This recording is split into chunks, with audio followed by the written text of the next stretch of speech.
And away from that now, popular U.S. televangelist Jimmy Swaggart, whose multi-million-dollar ministry has a global reach, has died at the age of 90. You'd expect religious leaders on television to be symbols of faith and morality. But behind the sermons, some of the most famous televangelists built empires filled with scandal, deception, and shocking controversies. From lavish lifestyles funded by donations to crimes hidden behind the pulpit, their stories reveal a darker reality than most believers ever imagined. In this video, we uncover how these influential figures fell from grace and why their legacies continue to spark outrage and disbelief today. Joel Osteen. Joel Osteen became one of the most recognizable faces in modern televangelism after taking over Lakewood Church in Houston following the death of his father in 1999. Known for preaching positivity, success, and prosperity, Osteen built a massive following through televised sermons, best-selling books, and radio programs. His message of hope attracted millions, while his ministry expanded into a 16,000-seat megachurch housed inside a former sports arena. But despite his uplifting image, criticism followed him for years over the enormous wealth connected to his ministry. One of the biggest controversies came during Hurricane Harvey in 2017, when many accused Lakewood Church of failing to immediately open its doors to displaced residents as devastating floods overwhelmed Houston. Social media outrage exploded after photos appeared to challenge claims that the building was severely flooded.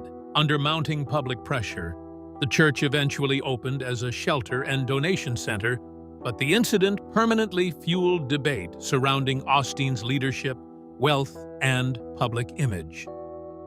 Joyce Meyer built one of the most recognizable ministries in modern televangelism, reaching global audiences through books, conferences, and her long-running program, Enjoying Everyday Life.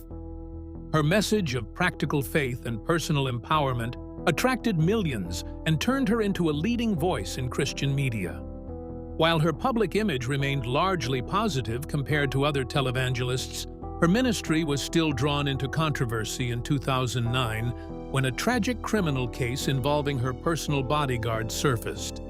The incident raised questions about workplace security and oversight within her organization after the bodyguard was convicted of murdering his own family. A lawsuit later alleged negligence on the part of her ministry, though it was ultimately dismissed in court. Despite the controversy, Meyer continued her global outreach, maintaining a strong following and influence in Christian teaching circles worldwide today. Jimmy Swaggart rose to national prominence during the 1970s and 1980s, becoming one of the most powerful televangelists in America. His voice reached millions through daily broadcasts aired across hundreds of television stations, and his influence inside evangelical circles was massive. At the height of his popularity, he publicly accused fellow preacher Marvin Gorman of immoral conduct, which led to Gorman being removed from ministry. But the situation quickly turned against Swaggart when Gorman allegedly orchestrated a retaliation, hiring someone to photograph Swaggart with a sex worker. The images triggered a public scandal that forced Swaggart off the air and into disgrace. In 1988, he delivered an emotional televised confession, tearfully asking for forgiveness in what many viewed as a defining moment of downfall. However, just a few years later, he was caught in another similar scandal, deepening the controversy. Despite repeated falls from grace, he eventually returned to preaching. Reports in 2025 later noted he suffered a heart attack and was in critical condition. Kenneth Copeland. Kenneth Copeland has hosted Believer's Voice of Victory since 1979, a program that grew from weekly broadcasts into a daily syndicated ministry reaching audiences across the United States. Through his prosperity gospel teachings, he has attracted millions in donations and built a reputation for preaching faith, wealth, and divine blessing. Over the years, Copeland has also faced scrutiny for his personal lifestyle, especially his collection of private jets, which he has defended as necessary for ministry travel. In 2018, he drew major controversy after acquiring a Gulfstream 5 jet previously owned by entertainer Tyler Perry, adding to a fleet reportedly consisting of multiple aircraft. Critics argue his aviation expenses reflect excess, while supporters insist they are essential for his global preaching schedule. He has also faced backlash for remarks about avoiding commercial flights, which he described in highly controversial spiritual terms, drawing continued debate among critics and followers alike. Today, Marcus Lamb. Marcus Lamb founded the Daystar television network, which grew into one of the largest Christian broadcasting networks in the world. From the outside, his ministry looked like a story of steady faith and expansion. But behind the scenes, controversy began to surface. In 2010, Lamb made a public confession during a sermon, admitting to an extramarital affair years earlier. He claimed that former employees had attempted to extort millions of dollars in exchange for silence. Admission sent shockwaves through his audience and raised questions about the leadership behind network. Despite the scandal, his ministry continued operating and remained influential in media. Later reports brought allegations involving workplace treatment and internal disputes, further complicating his legacy. Lamb remained a central figure until his death in 2021 from COVID-19 complications. Jim Bakker. Few televangelists experienced a fall from grace as dramatic as Jim Bakker.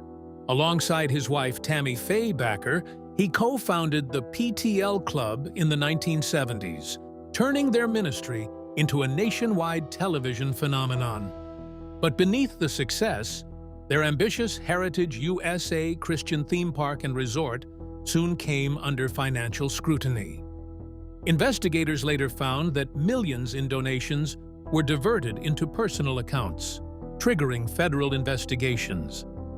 In 1989, Bakker was convicted on fraud and conspiracy charges and sentenced to 45 years in prison. He served only a fraction of his sentence, gaining parole in 1994 after several years behind bars. Rather than disappearing from public life, he returned to television with The Jim Bakker Show in 2003.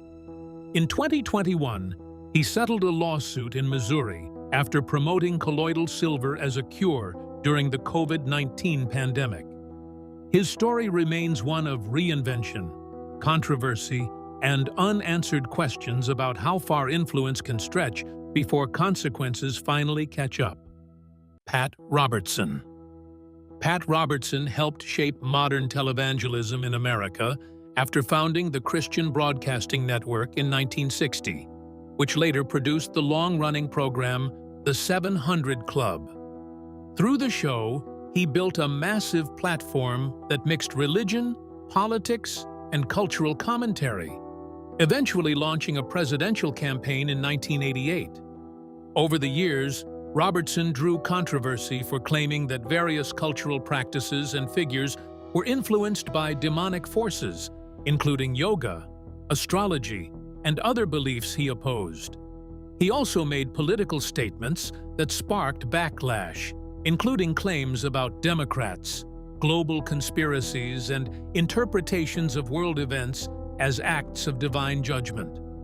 At one point, he suggested that a stroke suffered by Israeli Prime Minister Ariel Sharon was a punishment from God. He also faced criticism for statements connected to international politics, including comments during the trial of Liberian leader Charles Taylor, where he allegedly supported dealings involving mining interests. His influence remained significant for decades, but his legacy continues to be debated as supporters defend his ministry, while critics point to a long history of controversial claims and statements and interpretations over time. Hinn. Benny Hinn built an international following through dramatic faith-healing crusades that packed arenas with believers hoping for miracles. After founding the Orlando Christian Center in the 1980s, Hinn expanded his reach through This Is Your Day, a television program that aired globally and helped turn him into one of the most recognizable televangelists in the world. His emotional sermons and healing claims attracted millions, but they also brought intense criticism and scrutiny. In 2005, the watchdog group Ministry Watch issued a donor alert questioning his lavish lifestyle, financial transparency, and prosperity gospel teachings. Critics accused Hinn of using ministry funds to support luxury living while promising miraculous healing to followers. Federal investigators later examined the finances of several megachurch ministries, including Hinn's organization, after concerns emerged over possible abuse of tax-exempt status. Although no criminal wrongdoing was ultimately found, the controversy surrounding his wealth and miracle claims continued to follow him, leaving many questioning whether faith or spectacle was driving his enormous empire. Jesse Duplantis. Jesse Duplantis became known for his bold prosperity preaching and larger-than-life ministry stories. In 2018, he made headlines after publicly revealing that he was asking supporters to help fund a brand-new private jet, a Falcon 7X, claiming his older aircraft was no longer sufficient for ministry travel. He said the request was not personal ambition, but something he believed was directed by God himself. According to him, faith required continual growth, even in resources. Duplantis also shared conversations where he claimed God questioned him about whether he truly wanted to advance his ministry. His remarks sparked widespread debate, especially after reports showed he already had access to multiple private jets. Supporters defended him as a global evangelist needing fast travel, while critics saw the request as excess disguised as faith, leaving his legacy sharply divided among followers and critics alike. Today, still. Ted Haggard. Ted Haggard was once a rising star in American evangelical circles, even serving as president of the National Association of Evangelicals. To the public, he appeared to be a model family man with a thriving ministry, a wife, and 5 children. But everything unraveled in 2006 when allegations surfaced that he had engaged in secret relationships with a male sex worker and used methamphetamine. The scandal broke after the escort went public, triggering a rapid collapse of his reputation and leadership position. Haggard initially denied the accusations, but later admitted to some of them, deepening the controversy. He was removed from his church and publicly disgraced. Years later, attempts at rebuilding his image were complicated by renewed allegations and media appearances that kept his past in the spotlight, making his story one of the most talked-about falls in modern ministry history. Tony and Susan Alamo.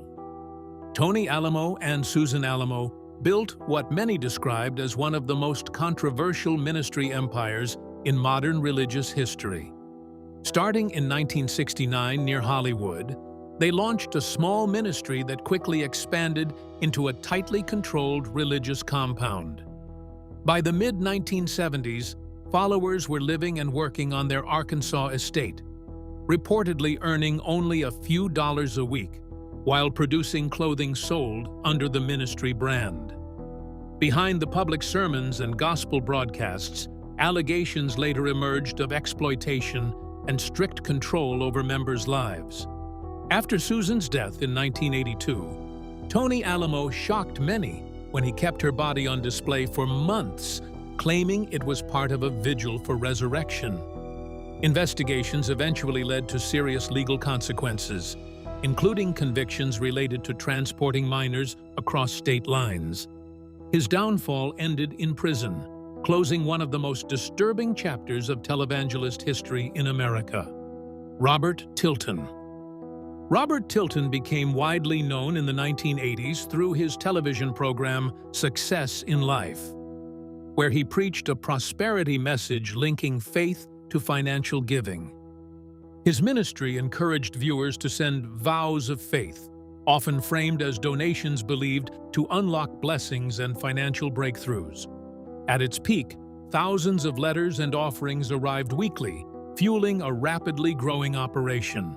However, controversy emerged after investigations alleged that prayer requests sent to the ministry were discarded while donations were processed. Tilton denied the claims, insisting he prayed over every letter and describing the emotional toll it took on him. Despite backlash and media scrutiny, he later attempted a comeback, continuing to appear in broadcasts promoting prosperity and faith-based giving. Peter Popoff. Peter Popoff rose to fame in the 1980s as a faith healer who claimed to receive supernatural knowledge about people in his audience. During his revival services, he would suddenly call out strangers by name and describe their personal struggles in striking detail, convincing many that divine revelation was at work. However, the illusion was eventually shattered when investigators discovered that his wife had been feeding him private information about attendees through a hidden earpiece. The exposure, famously revealed by skeptic James Randi, caused a major public scandal and temporarily ended his ministry. But Popoff did not disappear for long. He later resurfaced with televised campaigns promoting miracle products like holy water, claiming they could cure illness, debt, and other problems. Despite earlier exposure, his revival-style messaging still attracted followers, keeping his name alive in modern televangelist controversy discussions. Warnke. Mike Warnke was once a popular Christian speaker and comedian known for dramatic testimonies about a supposed past as a high-ranking satanic priest before converting to Christianity. His performances combined humor, preaching, and shocking personal stories that attracted large church audiences and built a successful speaking and publishing career. However, in the early 1990s, investigative reporting raised serious doubts about his claims. A detailed exposé by Cornerstone magazine challenged his entire backstory, suggesting that accounts of satanic rituals and military service were greatly exaggerated or fabricated. The revelations split audiences, with some feeling betrayed while others defended his spiritual message. His credibility never fully recovered, and his story is often cited as a warning about testimony under scrutiny. Ernest Angley. Ernest Angley built a long-running ministry that expanded through television broadcasts and large church services, presenting himself as a faith healer with a global following. Over time, however, his empire became surrounded by controversy and financial strain. Reports later highlighted serious money issues within his organization, including costly assets that were left unused due to lack of funds for maintenance. At the same time, Angley faced multiple allegations from former associates regarding controlling behavior and abuse within his ministry environment. Additional claims also pointed to strict and intrusive practices toward members under the justification of spiritual discipline. Despite maintaining a loyal audience for decades, his reputation became increasingly questioned, with critics arguing that his ministry operated more like a tightly controlled system than a traditional church, leaving a complicated legacy behind after years in the public eye. Paul and Jan Crouch. Paul Crouch and Jan Crouch were the driving forces behind the Trinity Broadcasting Network, which grew from a small broadcasting effort into one of the largest Christian media empires in the world. Over time, it expanded globally and became highly influential in religious television. However, concerns later emerged about internal financial practices. Allegations from within the family and former insiders suggested that personal luxury expenses were sometimes charged to ministry funds or reclassified as operational costs, raising questions about transparency. The organization also faced legal disputes involving workplace misconduct allegations. Despite ongoing criticism, TBN continued to expand its reach, while the Crouch legacy remains debated between its media impact and surrounding controversies. Oral Roberts. Oral Roberts emerged as one of the earliest and most influential pioneers of televised evangelism, beginning in the 1940s with large tent revival meetings that attracted huge crowds. Known for his emphasis on faith healing, he moved into television in the 1950s, becoming a nationally recognized religious figure. As his influence expanded, so did his financial reach, leading to the establishment of Oral Roberts University as part of his legacy. However, controversy followed him, especially in the late 1980s, when he claimed he received a divine message that his survival depended on raising millions in donations, warning viewers of dire consequences if funds were not given. The statement sparked criticism over fundraising practices, though supporters still contributed, and he continued his ministry for decades, leaving behind ongoing debate about faith, media influence, and donation-driven religious broadcasting. Harold Camping. Harold Camping built his influence through family radio, which he helped expand beginning in the late 1950s. For decades, he answered Bible questions on air and reached a wide audience through religious programming, later becoming known for his strong focus on end-times prophecy. He publicly predicted specific dates for the rapture and the end of the world, including the widely publicized May 21, 2011 date, which drew global attention and fear among followers. When these predictions failed, criticism increased and his credibility declined. Reports also suggested some supporters donated heavily or sold assets in response to his warnings. Despite repeated failures, he continued interpreting Scripture in the same way, and his legacy is often remembered as a major example of modern failed apocalyptic prediction. Todd Bentley. Todd Bentley rose to attention in the faith-healing revival scene after claiming a dramatic personal transformation following a troubled early life. He later became the face of the Fresh Fire Ministries, attracting large crowds with emotionally charged healing services and intense revival meetings. His rise accelerated in the late 2000s, when his ministry gained international attention through televised appearances and global speaking events. However, controversy soon followed when questions surfaced about his personal conduct, including allegations of inappropriate relationships and patterns of behavior that conflicted with his public message. Internal investigations by ministry leadership later led to his removal from official ministry roles after multiple concerns were reviewed. Despite the setback, Bentley attempted to return to preaching in later years, but his reputation remained heavily debated, with supporters and critics still divided over his legacy and credibility in modern revival movements today. John Corapi. John Corapi was once a prominent Catholic speaker and media figure, known for his powerful preaching, best-selling books, and televised programs that reached audiences across the United States.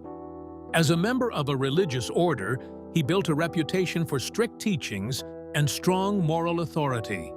However, his rise came to an abrupt halt in 2011 when allegations surfaced involving inappropriate conduct, substance use, and violations of his priestly vows. An internal investigation by his order reviewed communications and lifestyle concerns, ultimately concluding that he had left the disciplined life expected of him. He was subsequently barred from public ministry, ending his active role in the church. Despite attempts by supporters to defend him, his credibility never fully recovered, and his case remains one of the most unexpected collapses of a high-profile Catholic media figure in modern religious broadcasting. Outro. From shocking scandals to controversial empires, These televangelists left behind stories that still spark debate and disbelief today. Their rise and fall show how influence can inspire millions or collapse overnight. Thanks for watching. Don't forget to subscribe for more videos like this.